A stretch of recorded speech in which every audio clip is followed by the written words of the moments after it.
Вітаю вас, шановні телеглядачі. В студії з вами ведуча Лариса Волошина. Нагадую, що ви дивитесь спільний телемарафон, який започаткували сьогодні, проводять 3 українські телеканали. Це телеканал АТR, в студії якого ми з вами і знаходимося, телеканал ЮА Перший, Суспільне телебачення та Еспресо ТВ. Сьогодні ми говоримо про початок спротиву російській окупації, який стався 4 роки тому в Криму. З нами в студії наш гість, уповноважений, урядовий уповноважений в справах Європейського суду з прав людини, юрист, адвокат Іван Ліщина. І говорити ми будемо про права людини. Доброго дня, пане Іване. Добрий день. Ми дивилися в теленовинах, які йшли до нашої з вами студії, і там говорилося про те, що сьогодні президент, звісно, згадав цю дату, 26 лютого, коли величезна кількість людей, кримців, кримських татар, українців вийшли під Верховну Раду Криму, щоб таким чином висловити свій протест стосовно захоплення, стосовно намагання. В той момент ще ми думали, що намагання здійснити сепарацію. Це вже потім ми зрозуміли, що мова йшла про російську агресію. І от нам президент сьогодні каже, що Україна буде продовжувати, буде наполегливо захищати права людей на окупованих територіях Криму і Донбасу. І отут питання, а як? Тому що, знаєте, це насправді дуже важливе питання. Органів влади нема. Люди там сам на сам. Але все ж таки ми країна-гарант, ми країна, яка не відмовляється від своїх територій, від людей. Так як ми можемо їх там захищати? Чи є взагалі якісь механізми? Звісно, є. Той самий Європейський суд з прав людини – це один із тих механізмів, які держава застосовує з метою захисту прав людини на цій території. По-перше, я маю на увазі справи міждержавні, в яких Україна скаржиться на порушення прав людини на цій території проти Російської Федерації в Європейському суді з прав людини. Тобто ми підіймаємо, власне, питання, пов'язані з системними порушеннями прав людини. То є і тортури, то і зникнення, і вбивства, і незаконне утримання під вартою, і заборона мирних зібрань, те, про що ви спочатку згадали. Це одна ситуація. Інша ситуація – це одна справа. Інша справа, яку ми зараз готуємо, вона теж буде торкатись Крима. Це справи щодо українських політичних в'язнів Російської Федерації. Велика частина з них, це ми знаємо, вони знаходяться на території Криму і є або кримськими татарами, або українськими активістами, або просто українцями, яким не пощастило знаходитись в не тому місці, не в той час. Я би хотіла, знаєте, насправді це зрозуміло, в'язні, тортури, викрадення, допити, обшуки, все це зрозуміло. Але є ще така величезна категорія людей, це все ж таки, я дуже хотіла б, щоб ми теж усвідомлювали, що це теж люди, і права яких порушені, і які є жертвами і заручниками всієї цієї ситуації. Це ті, хто виїхав з Криму. Наприклад, у нас є запис, в якому бійці батальйону «Аскер», який зараз фактично чатує на межі з адміністративним кордоном Криму, вони говорять про те, як змінилося їх життя після того, як вони змушені були виїхати зі своєї батьківщини. Я прошу поставити с оккупированного Крыма, потому что мне не безразлична судьба нашего крымско-татарского народа. Мне кажется, надо предотвратить этот беспредел, который творится в Крыму. Наш народ, каждое поколение страдает. Мне кажется, у нас есть возможность предотвратить это все. В 6 километрах мы занимаемся, подготавливаемся каждый день. Утренняя пробежка и все по плану. Тренируемся, готовимся к возвращению Крыма. Потому что в 2014 году так называемый русский оккупант пришел на нашу родину. Из-за этого, 2 года я сопротивлялся там как-то, не знаю, как объяснить даже. Как мог, сопротивлялся, потом не выдержал. и решил выехать уже сюда. Здесь помогать своим соотечественникам за крымско-татарский народ. Здесь у нас идут каждый день тренировки, подготовка к освобождению Крыма. Готовимся усердно, тренируемся день в день. Крым когда вернется? Это такой вопрос. Хочется, чтобы побыстрее, но мы готовимся, одним словом. В ближайшие, вот-вот. Мы готовы хоть сейчас. Только пускай дадут наши лидеры приказ, и мы готовы на все.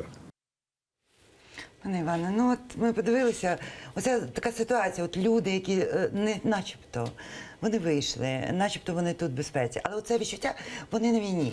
Оце питання, на війні. І ми всі вже 4 роки на цій війні, де б ми не були. От мене, я просто спостерігала за тим, що ви робите в Європейському суді. Інколи там буває гаряче. Інколи там звинувачується в порушенні прав людей Україна. І от в мене питання, ви себе там відчуваєте на війні? Так. Так, я відчуваю себе на війні, і, власне, якщо б не та війна, то, напевно, я би не прийшов би працювати на державу. Це взагалі абсолютно не моє. Мені подобається бути адвокатом, але я зрозумів в якийсь момент, що моє місце тут. Моє завдання представляти державу настільки, наскільки я можу по відношенню до спорів щодо порушення її територіальної цілісності, прав людей, прав українців. Тому для мене кожен день це війна на цій посаді. Звісно, вона передбачає набагато більше, ніж власні міждержавні спори, це очевидно. Але в будь-якому разі міждержавні спори і справи пов'язані з Кримом та Донбасом, це в будь-якому разі є центром моєї уваги завжди. Тому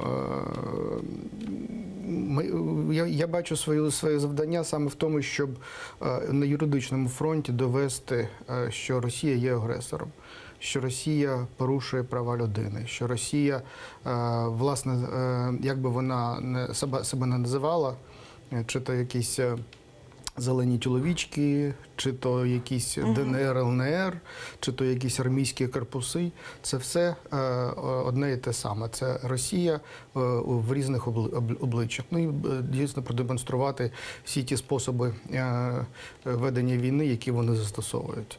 І, як то казав Путін, поставити жінок та дітей перед солдатами для того, щоб українські військові не могли стріляти, або для того робити ці незаконні обстріли українських мирних міст, або ті тортури, які практично автоматично піддаються українські полонені в цій війні, або українські активісти на так званих мирних територіях. Все це і є причиною, чому я на цій посаді. Дивіться, в Криму є такий злочин, який ми насправді не сподівалися побачити. От, в реальності у нас зараз іде просто тиск певний за расовими, етнічними, релігійними ознаками. Це щось таке з середньовіччя. І от питання, бо, в принципі, права людини, зрозуміло, кожен громадянин, він має права. Є унікальна конвенція з прав людини, це зрозуміло. Тобто, це універсальні права для всіх. Але от народ, як суб'єкт права, чи розглядає взагалі Європейський суд? Чи взагалі розглядає він це питання як порушення права народу? Якщо ми кажемо, власне, про Європейський суд, то ні. Європейський суд розглядає порушення індивідуальних прав. А в міжнародному праві чи є такі взагалі визначення? Звісно, є. Звісно, це окрема є категорія права народу на самоопределення, самовизначення, так. Росіяни намагалися якимось чином вже тричі прикриватись цим правом зловживаючи ним, казати про існування якогось окремого народу Криму, окремого народу навіть не Донбасу, а напевно Луганську і Криму-Донецьку. так, Донецьку. Так, ну якщо це, як вони кажуть, дві окремі окремих суб'єкта, тобто Луганська і Донецька Народна Республіка, то, напевно, мають бути Донецький народ і Луганський народ, які один від одного відповідно, що вони між собою окремі. вже воюють там потрошки, то десь воно так і є.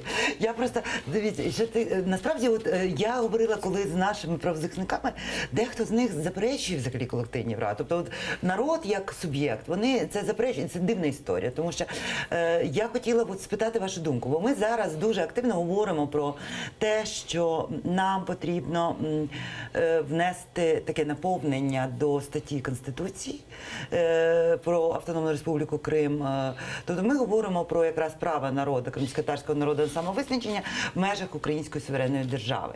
І Росія постійно заперечує, немає такого права. От вони говорять, тобто для народу Криму умовного на тому референдумі, який вони вчинили, вони визнають якісь права народу на самовизначення, а для кримських татарів ні. Я просто хочу вас спитати, чи взагалі це є правова така якась категорія, як право народу на самовизначення в межах суверенної держави? Це правова категорія. Проблема в тому, що ця категорія, вона дуже заполітизована. І тому, ну, ви розумієте, головні держави, які визначають міжнародну політику і міжнародне право, вони так чи мають інакше свої скелети в шкафу. Так, вони мають досить багато скелетів в шкафу і є досить, навіть зараз, досить агресивними державами по відношенню до менших держав. Може, вони не настільки очевидно агресивні, як Росія, вони не захоплюють інших територій безпідставно, але тим не менше. Тому наскільки це можна реалізувати, напевно, тільки в рамках зараз України, Української Конституції, цю категорію склалися такі політичні обставини, при яких можна реалізувати, власне, кримським татарам в цій ситуації. Якщо казати про якусь міжнародну підтримку, ну, ви розумієте, це дуже, дуже складна штука. Тобто, уявіть собі, якщо якийсь народ в рамках вже існуючої системи координат в Європі починає казати про свою незалежність і спробує відокремитись. Тобто, Ну так. Ну, це така. Я хотіла вам просто порадитися з вами. У мене був один з гостей, який мені сказав цікаву річ, що є певний висновок Венеційської комісії, яка говорить про те, що держава, яка не визнає право народу на самовизначення, сама не може апелювати до цього права. Тобто фактично, коли Україна, наше створення, це ми створювали все згідно цього права. Ми провели свій референдум, ми мали на це право, ми країна. Що, до речі, Путін заперечує. Чи є така норма? Ну, такої норми прямо щоб якщо, ну, по-перше, ми розуміємо, що Венеціанська комісія – це не орган, який приймає обов'язкові рішення. Венеціанська комісія – це взагалі така організація, яка надає експертні дослідження, робить експертні дослідження тих чи інших норм. Причому експертні дослідження робляться конкретними експертами. Тобто там 3-4 експерти провели якесь дослідження, зробили якісь висновки. Наскільки це можна сказати, що це встановлена норма міжнародного права, якщо там 3-4 експерти сказали щось щодо якогось закону десь в Європі, ви розумієте. Тому, з іншого боку, загалом то це логічна річ. Тобто, якщо підстава твоєї незалежності є право народу на самовизначення, наскільки ти можеш заперечувати право інших народів на самовизначення також. Звісно, але все ж таки давайте будемо оперувати тими категоріями, які юридичними, які зараз є, тобто Конституції України, і якщо право народу на самовизначення існує, воно має бути законним і відповідати, власне, Конституції України. Тобто те, що було очевидно порушено вже в Криму, абсолютно очевидним чином порушено, тобто проведено референдум незрозумілими суб'єктами, без будь-яких правових підстав. Тобто, як росіяни кажуть в своїх поданнях щодо щодо Криму в Європейському суді, вони кажуть, що спершу уряд Аксьонова то був законний український уряд. Ага, Той цікаво. факт, що він став законним після того, як російські спецназівці, спецпризначенці захопили Верховну Раду Автономної Республіки Крим і примусили депутатів проголосувати. Ну і посунули Могильова, до речі, без процедури. Без процедури, незаконним чином посунули Могильова, призначили якогось Аксьонова, у якого не було не те, що більшості, але там скільки там 4 в нього відсотки було. Ось після цього це став законний уряд відповідно до росіян, український уряд Криму. Після цього він став, як вони кажуть, урядом Криму на шляху незалежності. Ну, але насправді це був дуже короткий шлях, бо він почався і закінчився 18 березня 2014 року. Ну, а потім вони віддали, подарували Крим окупантам. Вони не подарували. Вони після 18-го, відповідно до росіян, вони стали вже російським урядом Криму. Таке мутірування одних і тих людей. А після того, тільки після того, як вони стали, 18-го, вже тільки 21-го року, Росія розповсюдила свій ефективний контроль над Кримом. Тобто, спершу цей уряд став урядом російського Криму, а через 3 дні після цього ефективний контроль Росія свій розповсюдила. Це цікаво. Це така кар'єра колаборанта. Я вибачаюся, в нас на зв'язку є Валерія Лутковська, це уповноважена Верховної Ради України з прав людини. І я вітаю вас, пані Валерія. Чи чуєте ви нас? Доброго дня, так чую. Так, доброго дня. Я хотіла спитати у вас, от сьогодні буквально є повідомлення від російських правозахисників про те, що наш бранець в Росії Кольченко, який проходить по справі Сенцова, що він був в лікарні і зараз знову його направили до колонії. Оця от історія з Кольченко, чи відомі вам якісь подробиці, що з ним, з його станом здоров'я? На жаль, у мене та сама інформація, власне, що є і у вас. В зв'язку із тим, що на сьогоднішній день, на жаль, було лише один був випадок, коли мені вдалося приїхати на територію окупованого Криму до нашого бранця, який був тоді в слідчому ізоляторі, ну, власне, до 3 людей. Але поки що ті переговори, які ми розпочали з омбудсменом Російської Федерації стосовно можливості здійснення постійних моніторингових візитів її разом зі мною на території України стосовно умов відбування покарання тими особами, які є громадянами Російської Федерації, а відповідно мої моніторингові візити разом з нею до бранців наших українських. На жаль, ці перемовини поки що знаходяться в такій підвішеній стадії.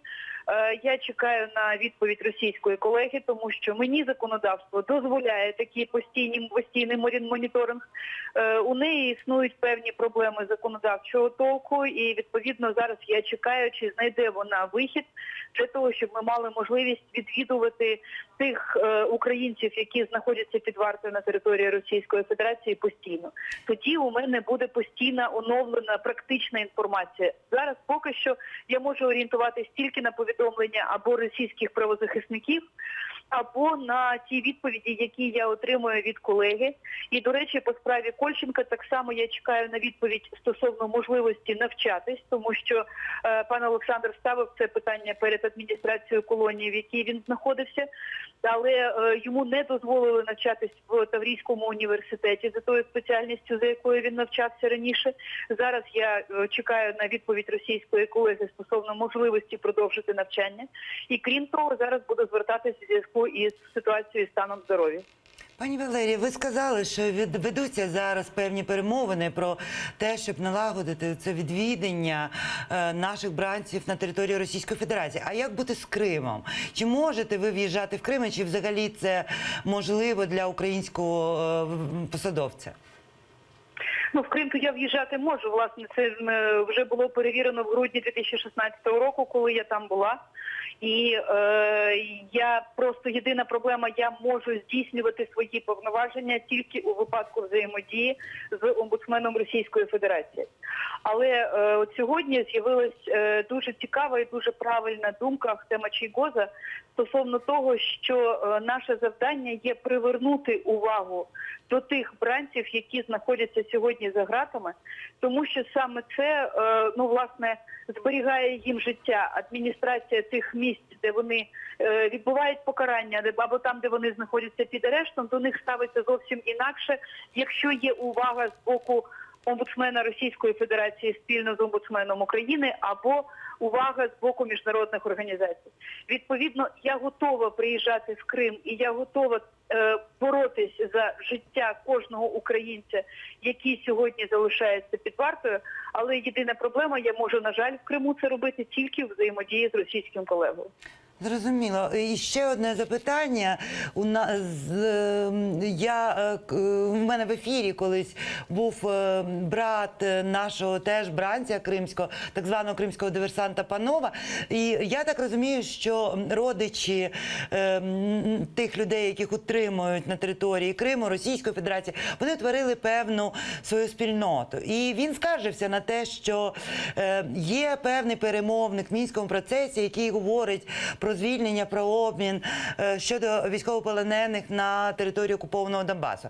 Але немає такої людини щодо тих, хто зараз утримується в тюрмах Російської Федерації або в Криму. Скажіть, будь ласка, чи можете ви прокоментувати цю думку?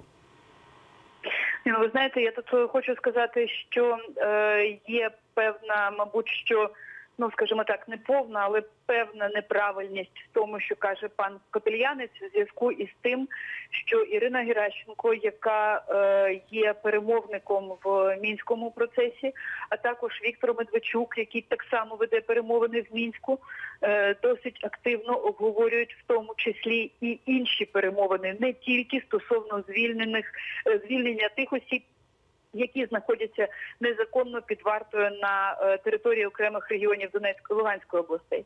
Тому просто далеко не все можна виносити в публічний простір. І я, як експерт, який присутній в Мінському процесі, хотіла б запевнити, що ніхто не випускає з-поза уваги питання, в тому числі і тих українців, які незаконно утримуються на території Російської Федерації. Але деякі питання краще робити в тиші і радіти вже отриманому результату, а не кожному кроку, власне, як від нас досить часто хочуть журналісти. Я сама знаю, що коли ми повертаємося з Мінську, кожен раз ми намагаємось пояснити, що перемовини мають проходити в тиші. Ми не можемо розповідати про кожен крок і про кожне засідання, що на ньому відбувалось. І тому, власне, мабуть, що існує певна така лакуна в знаннях родичів стосовно того, що відбувається і як це відбувається. Дякую, пані Валерія. Подякуємо Валерії Лутковській, уповноваженому Верховної Ради України з прав людини. І ми повертаємося до бесіди з паном Іваном Ліщиною, урядовим уповноваженим в справах Європейського суду з прав людини. Тобто я так розумію, що з пані Лутковською якісь конкуренти. Тобто фактично ви представляєте державу. Так. Вона представляє громадянина. От скажіть, будь ласка, це теж такий дуже цікавий момент. Чи є позови з Криму громадян, які судяться з Україною? І за що? В нас зараз таких справ немає. Напевно, такі, дивіться, давайте розберемось. По-перше, є справи тих громадян, які колись проживали і продовжують проживати на території Криму, які колись скаржились на ті чи інші порушення, які, на їх думку, відбувались на території Криму, коли Крим був, очевидно, під ефективним контролем України. По цих справах в нас виникають досить серйозні проблеми, бо, наприклад, досить прості справи, що стосуються, наприклад, тривалості судового провадження. Вони кажуть, ось в мене була кримінальна справа, я знаходився за ґратами, вона там продовжувалась 6 років, скажімо, і тут є підстави казати про те, що є порушення прав людини, звісно. Але як працює система? Європейський суд звертається до держави і запитує, а що ви можете сказати на відповідь? Да? Ну і ми піднімаємо матеріали, звертаємось до судді, звертаємось до прокуратури, яка вела справу, збираємо матеріали, передивляємось і кажемо, наприклад, що дійсно тут було 6 років. А що робити? У вас немає цього всього стосовно Криму. Про це ж я і кажу, що в нас немає всього цього стосовно Криму. Як тоді? Ми зараз, спершу ми намагалися просто відтермінувати засідання колись. Так, була така думка, давайте відтермінуємо і дочекаємось повернення Криму. Але ми не знаємо точних дат, коли це відбудеться. Тому ми почали пропонувати суду звернутися до заявників, щоб вони надали ці матеріали. Бо вони можуть піти до місцевого суду і отримати там якісь копії, якщо вони там збереглись. Ми самі, звісно, цього зробити не можемо, навіть технічно. Тому, коли щось таке заявник робить, то він робить. Якщо він це не робить, то всі, і ми, і суд, знаходимося в дещо підвішеному стані. Наразі рішень ще таких не було, таке листування відбувалось між нами, судом та заявником, але власне рішень Європейський суд по таких справах ще не приймав, і ми навіть не знаємо, які рішення будуть прийматися. Це одна категорія справ. Інша категорія справ – це напевно, якісь можуть бути справи від заявників зараз, які будуть, наприклад, скаржитись на те, що Україна їх не підтримує зараз. Наприклад, хтось із українських полонених, хтось з українських політичних в'язнів може казати, що Україна їх не підтримує достатнім чином. Але чи мають вони це доводити? Звісно, вони мають це доводити. Тобто, очевидно, вони будуть скаржитись на Російську Федерацію, яка порушує їхні права, і на Україну може бути подана скарга щодо так званих позитивних зобов'язань робити щось на захист своїх громадян, тобто робити все для того, щоб їх звільнити. Теоретично така заява може бути, але ми таких заяв ще не бачили. Тобто, може вони десь там в самому Європейському суді наразі знаходяться. Прокоментуйте, будь ласка, ще таку новину, вона була десь кілька місяців тому. Аксьонов, нами улюблений, виступив з такою заявою, що окупаційна ця влада Криму хоче подавати на Україну за тотальні порушення прав людини. Що це? Я навіть не можу уявити. Чи взагалі прийметься цей позов? Ні, це залежить від того, як він буде сформульований. Тобто державні чи публічні органи влади взагалі не можуть бути суб'єктами звернення до Європейського суду з прав людини. Але вони можуть збиратися, це допомагати в позовах? Збирати вони дійсно можуть. Тут проблем я не бачу. Напевно, вони якимось чином можуть збирати, можуть якимось чином підштовхувати громадян, подавати якісь позови. Але мені самому дуже було б цікаво побачити, про що ж взагалі це буде, власне, цей позов. Це цікавий момент, тому що, в принципі, вони там можуть зараз намалювати будь-які довідки. Це насправді ті справи, про які ви говорите, які колись були порушення, і зараз ми не можемо, у нас немає документів. І я так розумію, що вони будуть збирати все це і створювати якусь контртезу нашим діям в міжнародних судах стосовно тотального порушення прав людини окупаційною адміністрацією і Російською Федерацією в Криму. Можуть, дійсно можуть, але судовий процес, він саме про це, бо що обидві сторони можуть доводити ті обставини, на які вони посилаються. Тобто Росія, звісно, може подавати якісь свої заяви, якісь твердження щодо порушень прав людини в Україні, наприклад. Але проблема Російської Федерації в тому, що, наскільки я розумію, зараз політична позиція Російської Федерації полягає в тому, щоб якось так применшити значення Європейського суду з прав людини. Навіть ходять час від часу якісь чутки чутки про те, що Російська Федерація може взагалі вийти з Європейської конвенції з прав Може, і людини. от що тоді? І тому ні, ну якщо вийде, то інша історія. Тому зараз, наскільки зараз в нас ще нема жодної міждержавної справи, наприклад, від Російської Федерації проти України щодо порушень прав людини в Україні, наприклад. Теоретично така заява може бути подана. Може. Але зараз її немає. Я думаю, що її немає саме тому, що загальна думка в російському політикумі, що не треба підсилювати значення Європейського суду з прав людини. Це скоріш в них така тактика захисту. Вони кажуть, що взагалі Крим відокремився, бо були масові порушення прав людини з боку фашистських націоналістів в Києві. І тому Крим звернувся до Російської Федерації за захистом, і Російська Федерація допомогла Це Криму. якась дивна теза, тому що фашистські націоналісти не є урядом, владою, високопосадовцем, які це от з цим позиватися до Європейського суду. Це дивно. В них вони не позиваються. Власне, я ж кажу, що це аргумент захисту. Пане Іване, я Кажуть, хотіла б, що знаєте, в нас залишається небагато часу, а я хотіла б ще поговорити про важливу категорію, це переселенці, їх права, тому що ви знаєте, що правозахисники тут, вони постійно говорять про порушення прав по багатьох парафіях і постійно намагаються це виправити в законодавчому полі. Я хотіла би, щоб ми зараз подивилися невеличкий сюжет, який підготували наші журналісти про переселенця, кримчанина, лікаря. Там дуже чітко видно майже більшість проблем, з якими стикається людина, коли полишає Крим і виїжджає на материкову частину України. Ще 4 роки тому Роман Горбатюк жив і працював у Криму. Та у 2014-му через анексію Криму разом із родиною переїхав до села Нечаївка Черкаського району.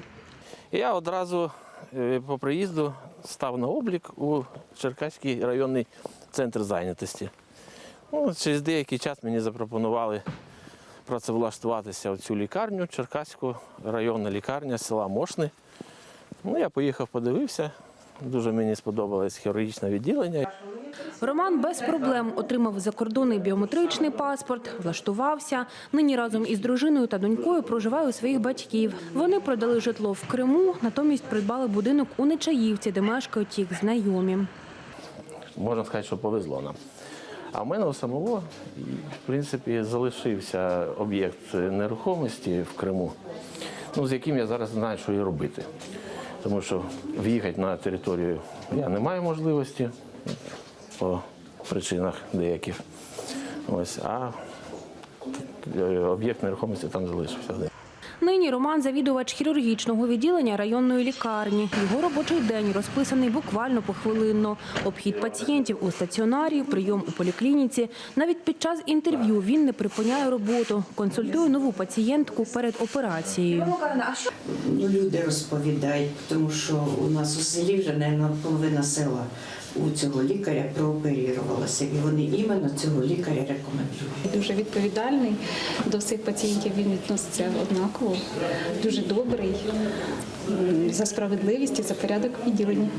У рідному Симферополі залишилися знайомі, з якими спілкується Роман. Вони розповідають, з часом жити у російському Криму стає все гірше, а переїхати до материкової України немає можливості. Хтось через хворих родичів, інші через те, що не можуть продати житло.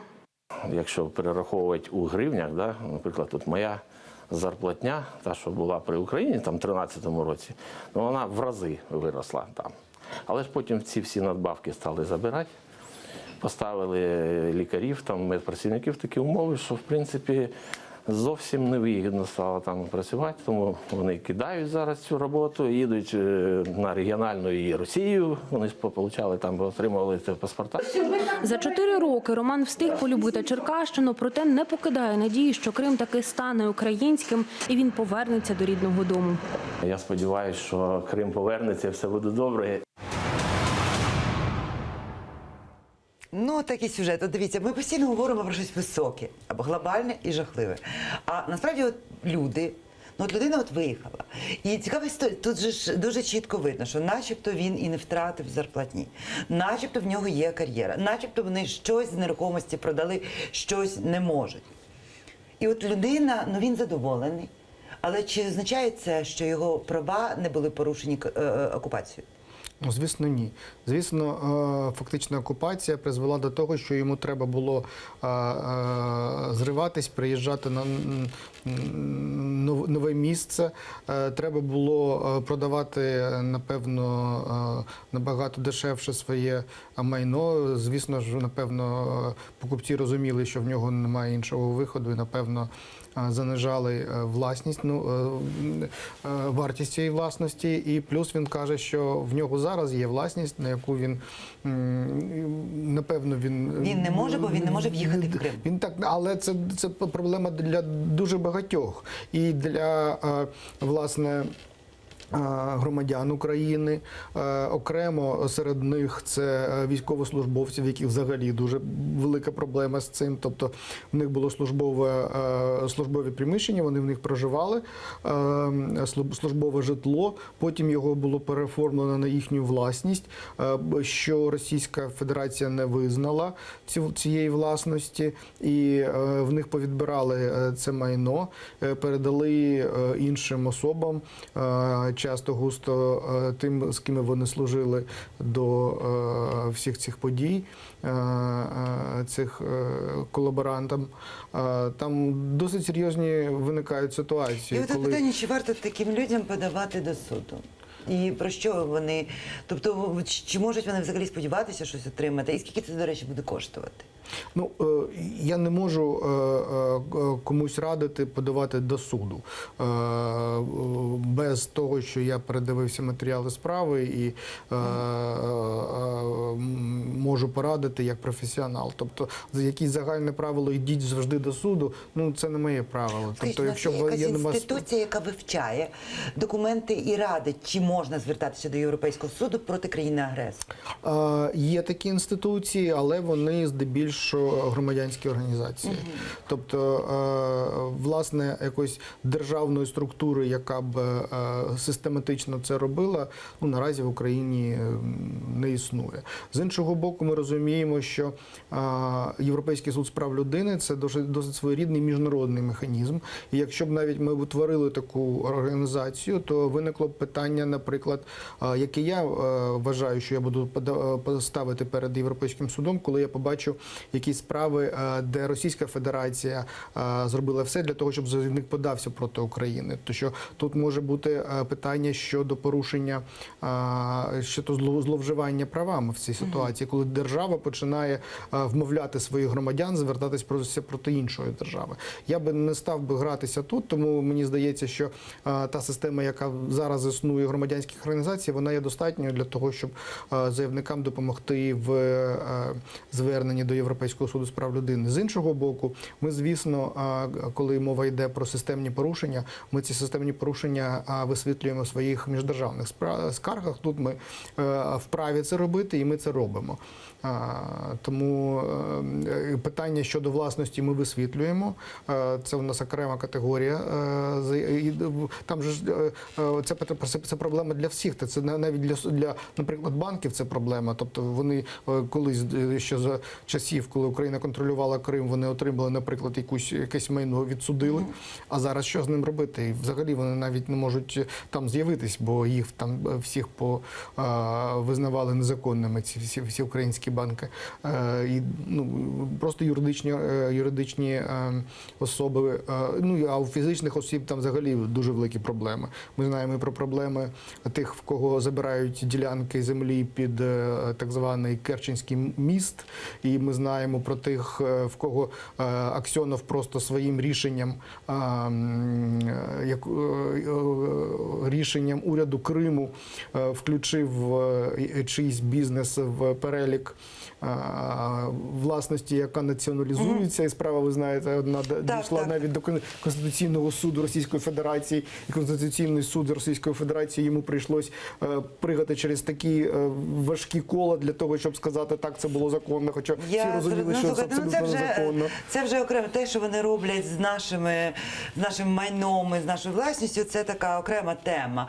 Я подякую нашому гостеві Івану Лещині, юристу, адвокату, урядовому уповноваженому Європейського суду з прав людини. Далі на телеканалі АТР новини, а після цього марафон продовжить Віталій Портніков, Еспресо ТВ. Не перемикайтеся. В студії з вами була Лариса Волошина. На все добре.